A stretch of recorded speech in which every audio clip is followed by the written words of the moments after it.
Hello everyone, welcome to the YouTube channel of inside sports science. आज हम sports training की series में 12th lecture करने जा रहे हैं, जिसमें हम ट्रेनिंग वेरिएबल्स के अंदर टाइप्स ऑफ इंटेंसिटी को हम डिस्कस करेंगे। इस लेक्चर में हम इंटेंसिटी के टाइप्स को हम देखेंगे। What are the some of the important formulas of the intensity, हम उनको समझेंगे और कुछ कोर कॉन्सेप्ट्स को हम समझने की कोशिश करेंगे और उनसे रिलेटेड जो पीवाईक्यूज हमारे यूजीसी नेट एग्जाम में आए हुए हैं, हम उनको भी सॉल्व करेंगे। ओके, इसके प्रीवियस लेक्चर में हमने इंटेंसिटी को डिस्कस किया था काफी डेप्थ में और कुछ कॉन्सेप्ट्स को हमने डिस्कस किया था। अगर आपने उस लेक्चर को नहीं देखा है, then please go and watch that video first. Okay, next thing, इस वीडियो में मैं काफी ज्यादा कॉम्प्लेक्स और इंपॉर्टेंट कॉन्सेप्ट को मैं डिस्कस करने वाला हूँ और कुछ काफी ज्यादा इंपॉर्टेंट फॉर्मूलाज भी मैं डिस्कस करने जा रहा हूँ, जहां से फ्रीक्वेंटली यूजीसी नेट क्वेश्चन पूछते आ रहा है। So I advise you, do not skip this video, do not skip any of the concept of this video, right? So let's get started. Okay, चलिए समझते हैं टाइप्स ऑफ इंटेंसिटी को। इसके पहले लेक्चर में हमने इंटेंसिटी की डेफिनेशन समझी थी। मैंने आपको बताया था कि what is intensity. Intensity is nothing but how hard is your exercise, how effort does your exercise demands, this is what the intensity. आप जिस वर्कआउट को परफॉर्म कर रहे हैं, वो वर्कआउट कितना ज्यादा कठिन है, that is your intensity. Correct. अभी हम समझते हैं इंटेंसिटी के टाइप्स को। इंटेंसिटी के दो टाइप्स होते हैं। The first one is the absolute intensity and the second one is the relative intensity. दोनों में फर्क क्या है और दोनों क्या क्या होते हैं, ये हम अभी समझते हैं। एब्सोल्यूट इंटेंसिटी क्या होता है? हमारा एब्सोल्यूट इंटेंसिटी मैं आपको अपने भाषा में समझाने की कोशिश करता हूं, उसके बाद हम डेफिनेशन देखेंगे। जब आप किसी स्पेसिफिक एक्सरसाइज को जब आप परफॉर्म करते हैं, उस स्पेसिफिक एक्सरसाइज के दौरान जो आपकी इंटेंसिटी होती है, that is your absolute intensity, right? जैसे कि आपका एक्सरसाइज है बेंच प्रेस, करेक्ट? अगर आप वो बेंच प्रेस हुआ आपका एक स्पेसिफिक एक्सरसाइज, उस स्पेसिफिक एक्सरसाइज के दौरान जो आपकी इंटेंसिटी है, that is known as your absolute intensity, correct? क्या डेफिनेशन कहता है? Percent of maximum effort required for an exercise. एक एक्सरसाइज के दौरान जो इंटेंसिटी है आपकी एक्सरसाइज की, that is your absolute intensity. Example है 85% of 1 RM. What is 1 RM? ये आपको समझना काफी ज्यादा जरूरी है। What is 1 RM? एक ऐसा वेट जिसको आप सिर्फ एक बार उठा सकते हैं, that is your 1 RM. What is the full form? 1 repetition maximum. मैं यहाँ पे आपको लिख भी देता हूं, 1 RM is equals to 1 repetition maximum. इसका मतलब ये है, एक ऐसा वेट जिसको आप सिर्फ एक बार उठा रहे हैं और उस एक बार उठाने में ही आपके बॉडी में फटीग ऑकर हो जा रहा है और आप उसको दोबारा नहीं उठा पा रहे। That is your 1 repetition maximum, correct? Now the thing is, 1 repetition maximum हम यूज किस लिए करते हैं? हम इसका यूज करते हैं आपकी मैक्सिमम स्ट्रेंथ को कैलकुलेट करने के लिए। आई आपको बात समझ पे? अब हम इंटेंसिटी को स्ट्रेंथ ट्रेनिंग में जब हम इंटेंसिटी मेजर करते हैं, तो हम 1 रेपिटेशन मैक्सिमम के बेसिस में हम इंटेंसिटी को मेजर करते हैं। जैसे कि आप, लेट सपोज हाइपोथेटिकल एग्जांपल, आप 100 केजीज उठा पा रहे हैं, correct? Which means 1 rep maximum हुआ आपका 100 केजीज, मतलब आप एक बार में सिर्फ और सिर्फ 100 केजी उठा पा रहे हैं, उसके बाद आप 100 केजीज नहीं उठा पा रहे। This is your 1 repetition maximum, correct? This is your 100% intensity. ये जो 100 केजी है, ये हुआ आपका 100% इंटेंसिटी, करेक्ट? अब अगर आपको अपनी इंटेंसिटी को क्वांटिफाई करना है, जैसे कि अगर आप 80 केजीज उठा रहे हैं, तो इसका मतलब ये है, ये आपकी 100% इंटेंसिटी नहीं है, ये हुई आपकी 80% इंटेंसिटी, करेक्ट? आई होप आपको ये बात समझ में आई होगी। ओके, हम पढ़ रहे थे एब्सोल्यूट इंटेंसिटी, जिसमें हमने 1 रेपिटेशन मैक्सिमम को भी समझ लिया। Now what is relative intensity? मैं आपको आसान भाषा में समझाने की कोशिश करता हूँ। What is relative intensity? एक ट्रेनिंग सेशन के दौरान, क्या कहा मैंने? एक ट्रेनिंग सेशन के दौरान जो पूरी ओवरऑल इंटेंसिटी है आपकी, उसको हम बोलते हैं रिलेटिव इंटेंसिटी। अब जाहिर सी बात है, आप किसी एक ट्रेनिंग सेशन में सिर्फ एक एक्सरसाइज तो परफॉर्म नहीं करते, आप कई सारे एक्सरसाइज परफॉर्म करते हैं। आप बेंच प्रेस भी लगाते हैं, आप बारबेल कर्ल भी लगाते हैं, आप पुलअप्स भी लगाते हैं, राइट? तो आप एक ट्रेनिंग सेशन में कई सारे वर्कआउट्स को परफॉर्म करते हैं, करेक्ट? तो हर वर्कआउट में जो आपकी इंटेंसिटी है, जो ओवरऑल जो आपकी इंटेंसिटी निकल के आ रही है पूरे ट्रेनिंग सेशन में, that is your relative intensity. समझते हैं इसको डेफिनेशन से। Overall intensity of a training session, पूरे ट्रेनिंग सेशन में आपकी जो इंटेंसिटी है या माइक्रोसाइकिल में जो आपकी इंटेंसिटी है, that is your relative intensity. ठीक है, considers both absolute intensity and training volume. ये दोनों चीज को कंसिडर करता है, आपकी एब्सोल्यूट इंटेंसिटी को भी और ट्रेनिंग वॉल्यूम को भी। ट्रेनिंग वॉल्यूम क्या होता है? आपने कितना वर्कआउट परफॉर्म किया, that is your training volume. Okay, अब मैं आपको समराइज करता हूं what is absolute and relative. Absolute का मतलब ये है कि आप सिर्फ एक एक्सरसाइज के दौरान जो आपकी इंटेंसिटी है, that is your absolute intensity. What is relative intensity? पूरे सेशन में जो आपका कंबाइंड इंटेंसिटी हुआ, that is your relative intensity. I hope आपको क्लियरली समझ में आया होगा। So let's move forward. अब हम समझते हैं कि हमारे इंटेंसिटी और हमारे वॉल्यूम में क्या रिलेशनशिप होता है। मैंने आपको इंटेंसिटी समझा दिया कि व्हाट इज इंटेंसिटी। इंटेंसिटी क्या कहता है कि आपका एक्सरसाइज कितना टफ है, कितना एफर्ट लग रहा है एक्सरसाइज को परफॉर्म करने में। What is volume? आपने कितना अमाउंट ट्रेनिंग किया है, दैट इज योर वॉल्यूम। यहाँ पे मैंने लिखा हुआ भी है। वॉल्यूम का definition, amount of training, time, distance and repetition, workload. What is intensity? Difficulty और effort of a training. Correct? Okay, these two variables work together and must be balanced to produce the desired training adaptation। आपको ये जो दोनों जो variables है, ये दोनों एक साथ काम करते हैं और आपको इन दोनों को एक साथ मैनिपुलेट करना पड़ेगा जिससे आपके बॉडी में स्पेसिफिक एडेप्टेशन आ सके। करेक्ट? अब हम ये समझते हैं कि इनके बीच में रिलेशनशिप कैसा होता है। इनके बीच में होता है हमारा इनवर्स रिलेशनशिप। इनवर्स रिलेशनशिप का मतलब ये है कि अगर आप इंटेंसिटी बढ़ा रहे हैं तो आपको वॉल्यूम को कम करना पड़ेगा, या फिर अगर आप वॉल्यूम को बढ़ा रहे हैं तो आपको इंटेंसिटी को कम करना पड़ेगा। ये मैं आपको एक रियल लाइफ एग्जांपल से समझाने की कोशिश करता हूं। राइट? सपोज आप 100 मीटर की रेस परफॉर्म कर रहे हैं। राइट? आप 100 मीटर की रेस आप परफॉर्म कर रहे हैं और 100 मीटर की रेस आप 10 सेकेंड्स में कंप्लीट कर सकते हैं। तो विच मीन्स आपका जो स्पीड हुआ वो स्पीड कितना हुआ? लेट्स से दिस इज हो गया 10 मीटर पर सेकेंड। आप 100 मीटर की रेस को आप 10 मीटर पर सेकेंड की स्पीड से आप कवर कर सकते हैं। ओके, क्या आप 400 मीटर की रेस को भी इतने ही स्पीड से कवर कर सकते हैं? The answer is no. क्यों? क्योंकि 400 मीटर जो रेस है, ये डिस्टेंस काफी ज्यादा है, ये वॉल्यूम काफी ज्यादा है, काफी बड़ा वॉल्यूम है। तो इस बड़े वॉल्यूम के एक्सरसाइज को आप हाई इंटेंसिटी से कवर नहीं कर सकते। जितने स्पीड से आप 100 मीटर को कवर कर सकते हैं, उतने स्पीड से आप 400 मीटर को कवर नहीं कर सकते। राइट? आप कंप्लीट ही नहीं कर पाएंगे रेस को। आपने देखा होगा कि जो 400 मीटर के जो एथलीट्स हैं, वो थोड़ा धीरे भागते हैं। मैराथन रनर्स और भी ज्यादा धीरे भागते हैं।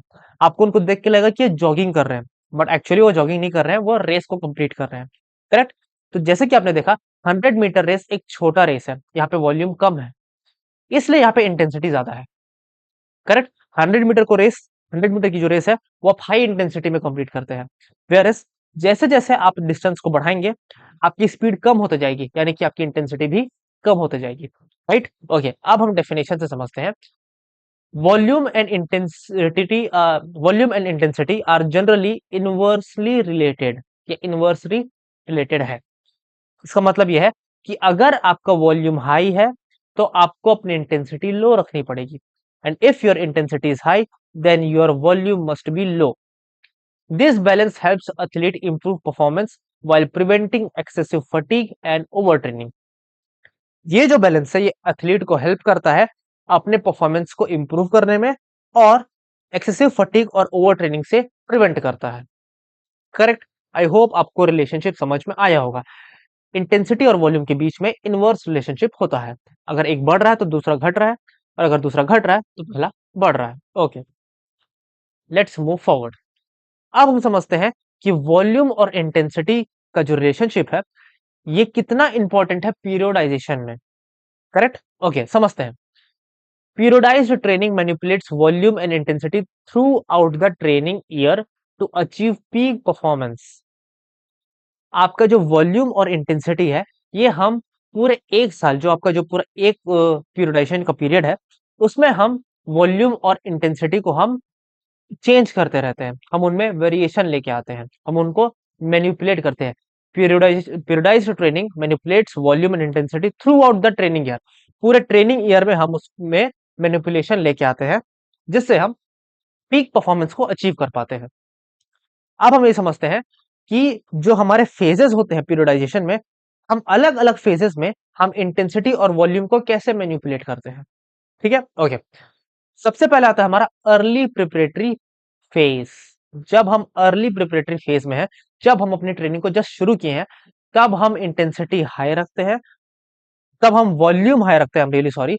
जब हम प्रिपरेशन को शुरू करते हैं अर्ली प्रिपरेटरी फेज में, हम वॉल्यूम हाई रखते हैं और इंटेंसिटी हम लो रखते हैं। वॉल्यूम हाई एंड इंटेंसिटी लो, जब हम ट्रेनिंग शुरू कर रहे हैं। इसका गोल क्या होता है? Develop a strong physical fitness base and work capacity. ऐसा हम इसलिए करते हैं कि ताकि हमारे बॉडी में फिजिकल फिटनेस बन सके और हम वर्क कैपेसिटी को बढ़ा सके। वर्क कैपेसिटी को बढ़ाने का मतलब यह है कि हम ज्यादा से ज्यादा ट्रेनिंग कर पाए। Correct, okay. Let preparatory phase, जो बीच का जो प्रिपरेटरी फेज है, उसमें हम क्या करते हैं? वॉल्यूम को हम धीरे धीरे कम करते हैं और इंटेंसिटी को हम धीरे धीरे बढ़ाते हैं। करेक्ट, वॉल्यूम को हम क्या करते हैं? धीरे से कम करते हैं और इंटेंसिटी को हम धीरे धीरे बढ़ाते हैं। More emphasis on technical and tactical training. इस टाइम पे हम टेक्निकल और टैक्टिकल ट्रेनिंग में हम ज्यादा तवज्जो देते हैं, हम ज्यादा अहमियत देते हैं। करेक्ट। जब हम कॉम्पिटेटिव फेज में पहुंचते हैं, तब हम इंटेंसिटी को काफी ज्यादा, तब हम वॉल्यूम को काफी ज्यादा लो रखते हैं और इंटेंसिटी को हम काफी ज्यादा हाई रखते हैं। करेक्ट। इसका गोल ये है कि पीक परफॉर्मेंस हमको मिल जाए कंपटीशन के लिए। Right, okay. मैंने आपको क्या समझाया कि वॉल्यूम और इंटेंसिटी के बीच में जो रिलेशन है वो होता है हमारा इनवर्स रिलेशनशिप, विच मींस अगर वॉल्यूम कम है तो इंटेंसिटी ज्यादा होगी, अगर इंटेंसिटी कम है तो वॉल्यूम ज्यादा होगी। ओके। और हमने ये समझा कि जब हम हाई रखते हैं, इंटेंसिटी को लो रखते हैं, ताकि हम फिजिकल फिटनेस डेवलप कर पाए। लेटर प्रिपरेटरी फेज में हम क्या करते हैं? हम धीरे धीरे वॉल्यूम को कम करते हैं और इंटेंसिटी को हम धीरे धीरे बढ़ाते हैं, ताकि हमारा टेक्निकल और टैक्टिकल ट्रेनिंग इंप्रूव हो सके। और जब हम कॉम्पिटेटिव फेज में होते हैं, तब हम वॉल्यूम को कम रखते हैं, इंटेंसिटी को ज्यादा रखते हैं, ताकि हम पीक परफॉर्मेंस में पहुंच पाए। आई होप यहां तक की चीजें आपको अच्छे से समझ में आई होंगी। सो लेट्स मूव फॉरवर्ड, अगर आपको यहां तक की चीजें समझ में आई हैं। ओके, अब हम समझते हैं ट्रेनिंग लोड के बारे में। करेक्ट, ये काफी ज्यादा इंपॉर्टेंट कॉन्सेप्ट है इंटेंसिटी में। Correct, okay. Types of training load. सबसे पहले आता है हमारा स्टिम्युलेटिंग लोड। करेक्ट, क्या मतलब निकलता है हमारे स्टिम्युलेटिंग लोड का? High enough to produce new physiological adaptation. क्या कहता है, क्या मतलब निकलता है हमारे स्टिमुलेटिंग लोड का? ये वो लोड है जो हमारे बॉडी में एक हाई फिजियोलॉजिकल चेंज या एडेप्टेशन लेके आता है, जिससे हमारा परफॉर्मेंस इंप्रूव होता है। एक ऐसा ट्रेनिंग लोड जो हमारे बॉडी में फिजियोलॉजिकल चेंज लेके आता है, जिससे हमारे बॉडी में अडेप्टेशन होता है। यूज्ड टू इंप्रूव परफॉर्मेंस, हम इसको परफॉर्मेंस को इंप्रूव करने के लिए हम यूज करते हैं। Correct, okay. उसके बाद आता है हमारा, इसको हम एक एग्जांपल से भी समझने की कोशिश करते हैं। जैसे कि आप जिम में जाते हैं और 2 केजीज के आप डंबल से आप एक्सरसाइज परफॉर्म करते हैं, तो क्या 2 केजीज के डंबल से क्या आपका मसल ग्रो होगा? नहीं होगा, जाहिर सी बात है। आपको एटलीस्ट 7.5 या 10 केजीज के डंबल से आपको एक्सरसाइज करना पड़ेगा, तब आपके बॉडी में फिजियोलॉजिकल एडेप्टेशन आएगा। एक और एग्जांपल से हम समझते हैं, अगर आप अपने एंड्योरेंस को एनहांस करना चाहते हैं, तो क्या आप सिर्फ 400 मीटर ट्रैक का अगर आप सिर्फ 1 राउंड मारेंगे, तो क्या आपका एंड्योरेंस इंक्रीज होगा? नहीं होगा, जाहिर सी बात है, क्योंकि लोड बहुत कम है। राइट, आपको कम से कम शुरुआत करनी पड़ेगी 5 to 6 राउंड से, तब जाके आपके बॉडी में अडेप्टेशन आएगा। Right, so what is stimulating load? एक ऐसा लोड जो आपके बॉडी में फिजियोलॉजिकल अडेप्टेशन लेके आए, जिससे आपके परफॉर्मेंस में इंप्रूवमेंट आए। करेक्ट। उसके बाद आता है हमारा रीट्रेनिंग लोड। क्या होता है हमारा रीट्रेनिंग लोड? आसान भाषा में मैं आपको समझाता हूं। एक ऐसा लोड, मिनिमम ऐसा लोड, जिससे आप अपने परफॉर्मेंस को मेंटेन करके रखें। आई आपको बात समझ में? एक ऐसा लोड, मिनिमम ऐसा लोड, जिससे आपका परफॉर्मेंस इंप्रूव तो नहीं हो रहा है, लेकिन जो परफॉर्मेंस है वो परफॉर्मेंस आपका मेंटेन रह रहा है, उसको हम बोलते हैं रीट्रेनिंग लोड। ओके, इसका डेफिनेशन देखते हैं। Maintains existing fitness. क्या करता है ये? ये आपका एग्जिस्टिंग फिटनेस को मेंटेन करके रखता है। लेट्स से आपकी आदत है, सपोज आप सपोज आप बास्केटबॉल खेलते हैं, राइट? आप 40 मिनट्स तक आप एफिशिएंटली खेल सकते हैं बास्केटबॉल, करेक्ट? अगर आप रोज रोज ट्रेनिंग कर रहे हैं तो 40 मिनट तक आप बास्केटबॉल एफिशिएंटली खेल सकते हैं, लेकिन किसी वजह से आप रेगुलरली प्रैक्टिस नहीं कर पा रहे, राइट? तो आप क्या करेंगे, आप मिनिमम आप 3 on 3 बास्केटबॉल खेलेंगे for at least half an hour. 30 minutes के लिए आप 3 on 3 बास्केटबॉल खेलेंगे, ताकि उससे आपका मोटर फिटनेस एटलीस्ट मेंटेन रहे, ताकि आपका जो फिटनेस है वो नीचे ना गिरे, right? This is what retaining load is. क्या होता है ये? आपका जो फिटनेस उसको मेंटेन करके रखता है, राइट? ओके, ये करता क्या है? Do not significantly improve performance. ये आपको परफॉर्मेंस को इंप्रूव नहीं करता, मेंटेन करके रखता है। Okay, now comes D training load. What is D training load? एक ऐसा लोड जिसकी वजह से आपका परफॉर्मेंस डिक्लाइन कर जाए। अभी हम डेफिनेशन से समझने की कोशिश करते हैं।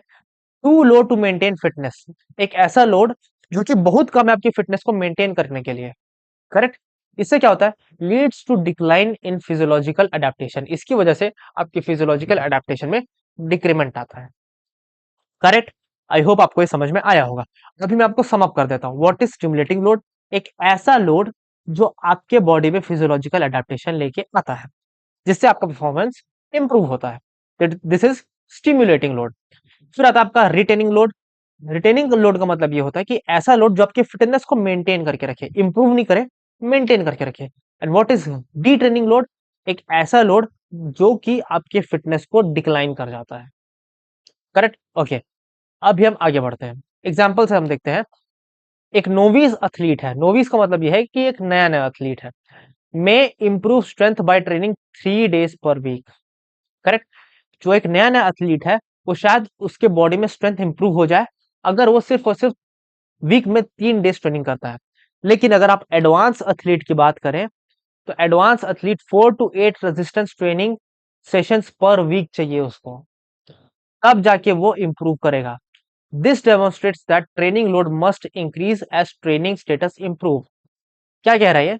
कि जैसे जैसे आपका ट्रेनिंग स्टेटस इंप्रूव होता है, आपका ट्रेनिंग लोड भी इंक्रीज होना चाहिए। ओके, अगर आपको ये तीनों लोड अगर आपको अच्छे से समझ में आए हैं, then solve the question. This question was asked in UGC NET June 2023। Pause the video and solve the question. Okay, I hope आपने इस क्वेश्चन को सॉल्व किया होगा। Let's find the solution. क्या कह रहा है ये? Which load allows the athlete to maintain preparedness while undergoing recovery. फिर से हम समझते हैं।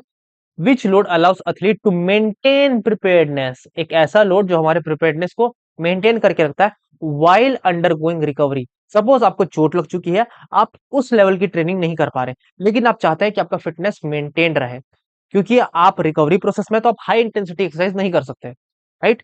ओके, तो एक मिनिमम स्टिमुलस जो आपका फिटनेस को मेंटेन करके रखे, उसको हम बोलते हैं रिटेनिंग लोड। ये हमने अभी पढ़ा है, राइट? इजी था, आसान था। आई होप आप इसे क्वेश्चन सॉल्व हुआ होगा। ओके, लेट्स मूव फॉरवर्ड और हम आगे के कुछ कॉन्सेप्ट्स को हम समझने की कोशिश करते हैं। ओके, अब हम समझने वाले हैं heart rate methods for calculating training intensity. हम ट्रेनिंग इंटेंसिटी को कैलकुलेट करते हैं on the basis of heart rate, right? हम एथलीट का हार्ट रेट चेक करते हैं और उसके बाद हम ये डिटरमाइन करते हैं कि हमारी इंटेंसिटी हाई है या लो है, करेक्ट? समझते हैं क्या कॉन्सेप्ट इसमें दिए गए हैं।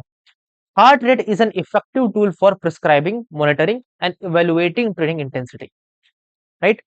हार्ट रेट एक काफी ज्यादा इफेक्टिव टूल है जिससे हम प्रिस्क्राइब, मॉनिटर और इवेलुएट कर सकते हैं ट्रेनिंग इंटेंसिटी को। Okay, since athlete respond differently to the same workload, कई सारे एथलीट्स हैं जो सेम वर्कलोड के लिए अलग अलग तरीके से रिस्पॉन्स करते हैं, राइट? कोई एलीट एथलीट है, वो सेम वर्कलोड के लिए उसका फिजियोलॉजिकल रिस्पॉन्स काफी कम होगा। कोई नोविस या बिगिनर है, सेम वर्कलोड में उसका फिजियोलॉजिकल अडेप्टेशन काफी ज्यादा है होगा, करेक्ट? अलग अलग एथलीट अलग अलग तरीके से रिस्पॉन्ड करते हैं सेम वर्कलोड में। Training intensity should always be individualised. जो हमारा ट्रेनिंग इंटेंसिटी है वो इंडिविजुअलाइज्ड होना चाहिए। क्यों? क्योंकि सबके लेवल्स अलग अलग हैं। अब हम समझते हैं athletes performance level. Athlete with different fitness level respond differently to the same training load, ये मैंने आपको बताया है। Example, a medium load for an elite athlete may be super maximal for a novice. एक एलिट एथलीट के लिए जो medium load है वो एक बिगिनर के लिए सुपर मैक्सिमल हो सकता है, correct. A medium load for a novice may be only a maintenance या detraining load for an elite athlete. जो मीडियम लोड नोविस के लिए है वो किसी एलिट एथलीट के लिए मेंटेनेंस या डिट्रेनिंग लोड हो सकता है, correct. Okay, let's move forward. अब हम समझते हैं पार्शियल इंटेंसिटी फॉर्मूला, राइट। हम अभी ये समझते हैं कि एक्सरसाइज की जो पार्शियल इंटेंसिटी है हम उसको कैसे कैलकुलेट करते हैं। इस फॉर्मूले को आप गांठ बांध के रखिए, आप अपनी कॉपी में नोट डाउन कर लीजिए, क्योंकि आगे आने वाले स्लाइड्स में मैं आपको बताऊंगा कि यहां से भी कई ज्यादा क्वेश्चन आते हैं। Okay, the partial intensity of an exercise is calculated using, जो एथलीट का जो पार्शियल इंटेंसिटी है वो हम कैसे कैलकुलेट करते हैं। एक्सरसाइज हार्ट रेट, उस एक्सरसाइज के दौरान एथलीट की जो हार्ट रेट है वो upon maximal heart rate into 100। आया आपको बात समझ में। पार्शियल इंटेंसिटी को हम कैलकुलेट करते हैं exercise heart rate upon maximum heart rate into 100। आया आपको बात समझ में। अब बात यह है कि हम मैक्सिमम हार्ट रेट हम निकालते कैसे हैं। काफी इजी फॉर्मूला है, 220 माइनस एज। आप 220 में से अपनी एज को माइनस कर दीजिए, आपको एक्सरसाइज मतलब आपको मैक्सिमम हार्ट रेट अपना पता चल जाएगा। और एक्सरसाइज हार्ट रेट वो हम कैसे कैलकुलेट करेंगे, जब भी एथलीट एक्सरसाइज करेगा उसके दौरान हम उसकी हार्ट रेट को चेक कर लेंगे, करेक्ट। आई होप आपको समझ में आएगा व्हाट इज पार्शियल इंटेंसिटी और पार्शियल इंटेंसिटी का फॉर्मूला क्या होता है। Okay, let's move forward. अब हम समझते हैं ओवरऑल इंटेंसिटी फॉर्मूला को। Overall intensity, overall intensity of a training session is calculated by, जो ट्रेनिंग सेशन का ओवरऑल इंटेंसिटी है हम उसको कैसे कैलकुलेट करते हैं। summation of partial intensity into exercise volume upon summation of exercise volume। क्या आपको बात समझ में आया। समेशन ऑफ पार्शियल इंटेंसिटी, हमने यहाँ पे पार्शियल इंटेंसिटी फॉर्मूला देखा है, राइट। इनटू एक्सरसाइज वॉल्यूम, आपने कई सारे एक्सरसाइज की, हर एक्सरसाइज का एक पार्शियल वॉल्यूम होगा, पार्शियल इंटेंसिटी होगा हर एक्सरसाइज का, करेक्ट। हर एक्सरसाइज का अपना वॉल्यूम होगा, राइट। आप उनको इनटू करेंगे, आप उन दोनों को सम करेंगे और इनटू करेंगे, नीचे में आएगा आपका exercise volume, summation of exercise volume. ये होता है हमारा overall intensity, right. What is the formula, summation of partial intensity into volume upon summation of exercise volume, right. This provide the average intensity of the entire training session. जो आपका पूरा training session है, आपका जो पूरा training session है उसका एक एवरेज कैलकुलेट करके देता है, ठीक है। By considering both exercise intensity and exercise volume, आपके पूरे ट्रेनिंग सेशन में जो आपका एवरेज इंटेंसिटी है ये वो कैलकुलेट करता है, करेक्ट। और जो पार्शियल इंटेंसिटी है वो सिर्फ और सिर्फ एक एक्सरसाइज का इंटेंसिटी कैलकुलेट करता है। आइए आपको बात समझ में। पार्शियल इंटेंसिटी सिर्फ एक एक्सरसाइज का इंटेंसिटी आपको कैलकुलेट करके देता है, और ओवरऑल ट्रेनिंग इंटेंसिटी आपको पूरे ट्रेनिंग सेशन का एवरेज इंटेंसिटी कैलकुलेट करके देता है। ओके, नेक्स्ट लेक्चर में अब मैं आपको इससे रिलेटेड कुछ पीवाईक्यूज भी दिखाऊंगा। इस लेक्चर में क्यों नहीं, क्यों, क्योंकि जो पीवाईक्यूज आए हैं उसमें और भी कुछ कॉन्सेप्ट्स हैं जो मैं इस लेक्चर में कवर नहीं कर पाऊंगा, करेक्ट। इस लेक्चर में मैं सिर्फ और सिर्फ इंटेंसिटी को कंप्लीट करूंगा। Okay, let's move forward. चौथा है हमारा TRIMP, ट्रायम्फ, जिसको हम बोलते हैं ट्रेनिंग इंपल्स। इससे भी हम एक्सरसाइज के इंटेंसिटी को हम कैलकुलेट करते हैं। Triumph is another method to quantify training load, right. ये किस किस से मिलके बना होता है, it combines with training duration and training intensity. हम इसको कैलकुलेट करते हैं ट्रेनिंग ड्यूरेशन और ट्रेनिंग इंटेंसिटी से, और intensity is directly related to your heart rate. आइए आपको बात समझे। It also considers body's metabolic response, just a second, it also considers body's metabolic response based on lactate curve. जो आपका lactate curve है, this is your graph and this your lactate curve, right. ये आपके lactate curve को भी consider करता है। Triumph is mainly useful for aerobic training and is less suitable for maximal और एरोबिक फिटनेस। आपका जो ट्रायम्फ है ये ज्यादा से ज्यादा सिर्फ और सिर्फ एरोबिक ट्रेनिंग के लिए यूजफुल है, एनारोबिक ट्रेनिंग के लिए उतना ज्यादा यूजफुल नहीं है, राइट। ओके, आई होप आपको समझ में आई होंगी ये सारी चीजें। अब हम समझते हैं टाइप्स ऑफ ट्रेनिंग लोड्स के बारे में, करेक्ट। ओके, हमारा जो ट्रेनिंग लोड है वो बेसिकली दो टाइप्स के होते हैं।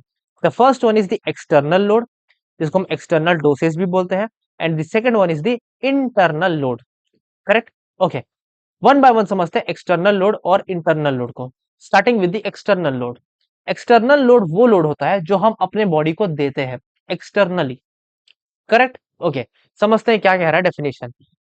The work prescribed by the coach, जो कोच आपको काम करने के लिए कहता है, that is your external load, determined by volume, intensity and density. Density हम नेक्स्ट लेक्चर में हम पढ़ेंगे, वॉल्यूम और इंटेंसिटी मैंने आपको बता दिया है, डेंसिटी हम नेक्स्ट लेक्चर में हम पढ़ेंगे।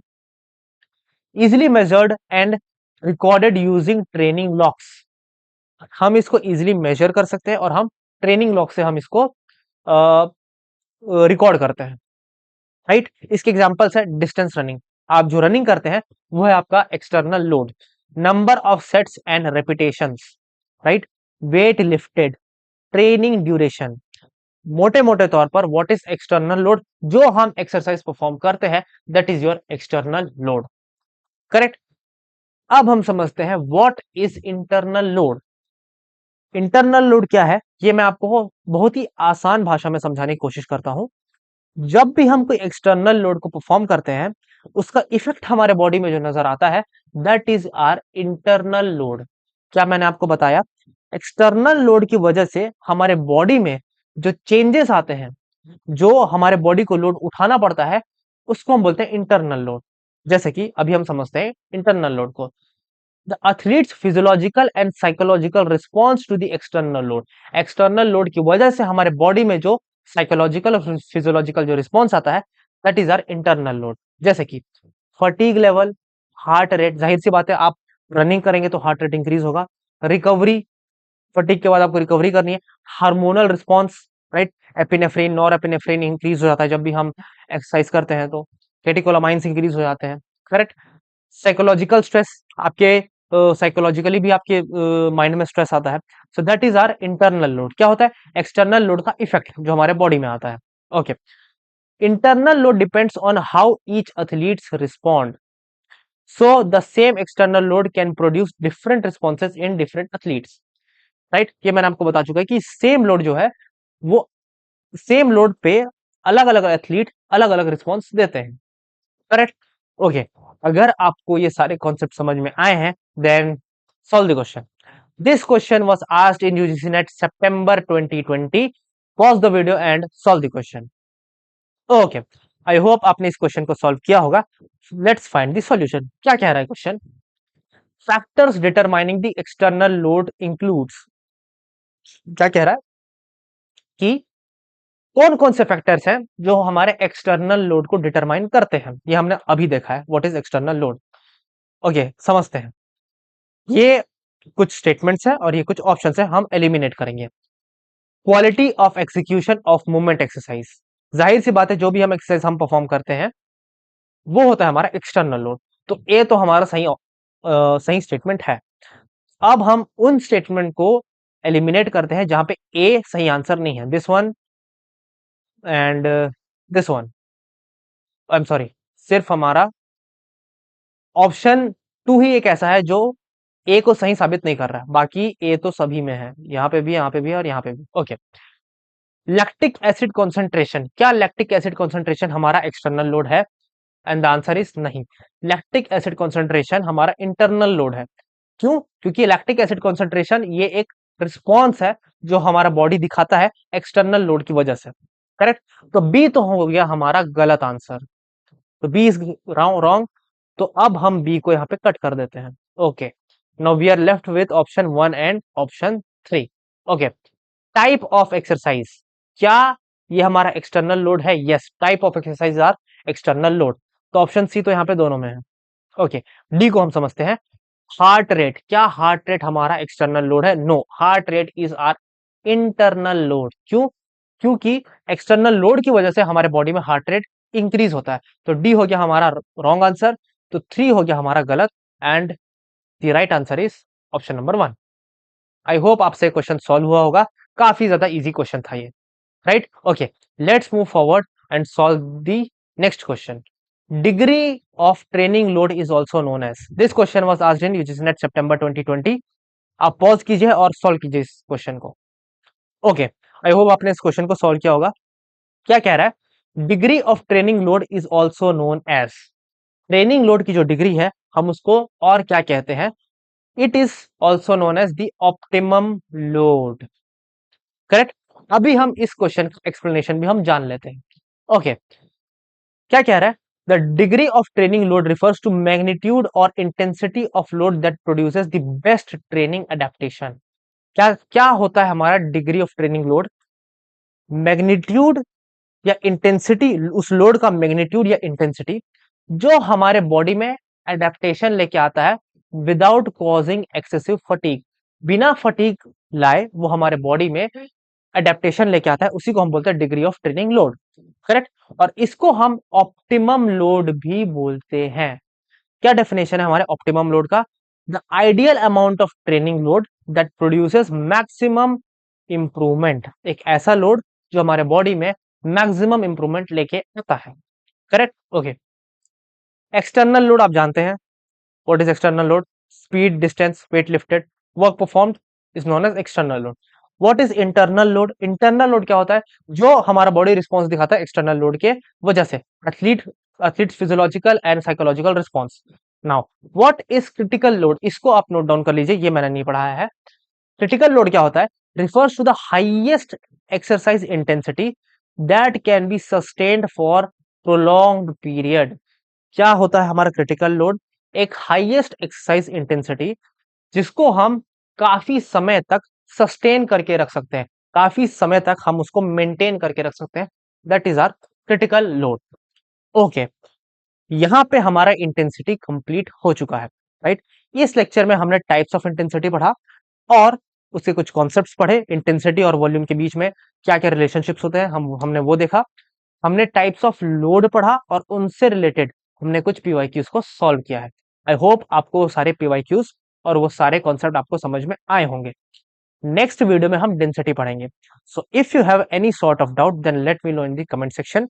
And if you really like this content then please like, share, comment and subscribe to my channel, क्योंकि मैं और भी ज्यादा ऐसे लेक्चर्स लेके आता रहूंगा और और भी ज्यादा मैं पीवाईक्यूज लेके आता रहूंगा. PYQs are the best syllabus. आपको बिल्कुल पीवाईक्यूज सॉल्व करने चाहिए. और मैं यहाँ पे इस सीरीज में मैं कलेक्टिवली पीवाईक्यू लेके आ रहा हूँ. जब से यूजीसी नेट ऑनलाइन हो रहा है तब से लेके अब तक जितने भी पीवाईक्यूज पूछे गए, जितने भी क्वेश्चंस यूजीसी नेट में इस सब्जेक्ट से, स्पोर्ट्स ट्रेनिंग से रिलेटेड पूछे गए हैं, मैं उस सारे पीवाईक्यूज को लेके आऊंगा. मैं पहले कॉन्सेप्ट एक्सप्लेन करूंगा और उसके बाद मैं पीवाईक्यू सॉल्व कराऊंगा. Right. So your likes, your comments and your views keeps me motivating. So if you want from my side to bring more and more PYQs like this, then please like, share, comment and subscribe to my YouTube channel, because ये सारी चीजें आपको free of cost मिल रही है. Correct? So see you in the next video. Till then, goodbye.